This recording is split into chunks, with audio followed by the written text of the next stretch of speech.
வணக்கம். நான் சேலம் மாவட்டத்தில் வசிக்கின்றேன். இந்த ஒயின் ஷாப் பார்த்தீங்கன்னா, இங்கே பக்கத்தாலேயே ஐடி இருக்குது, லேடீஸ் காலேஜ் இருக்குது, ஐடிஐ இருக்குது, லேடீஸ் ஐடிஐ இருக்குது, கலெக்டர் பங்களா இருக்குது மற்றும் வீடு எல்லாம் பக்கமாகவே இருக்குது.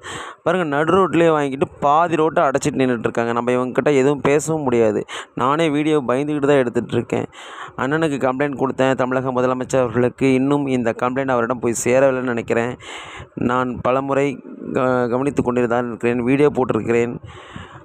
இந்த மதுபானங்களை பார்த்திங்கன்னா அப்படி நடு ரோட்டிலே வாங்கி கொண்டு பொழுது சின்ன பிள்ளைகள்லாம் பார்த்து கொண்டிருக்கும் பொழுது கூல்ட்ரிங்க்ஸ் பார்ப்பது போல் அதுவும் சிறு வயதிலே கற்றுக்கொள்ள ஒரு அபாயம் ஏற்பட இருக்கிறது. இதை மக்கள் அனைவரும் பார்த்து கொண்டு தான் இருக்கிறார்கள். என்னால் இதை பார்க்க முடியவில்லை.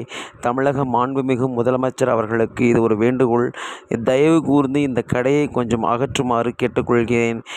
எனக்கே பயமாக இருக்கிறது வழியில் கடந்து செல்ல.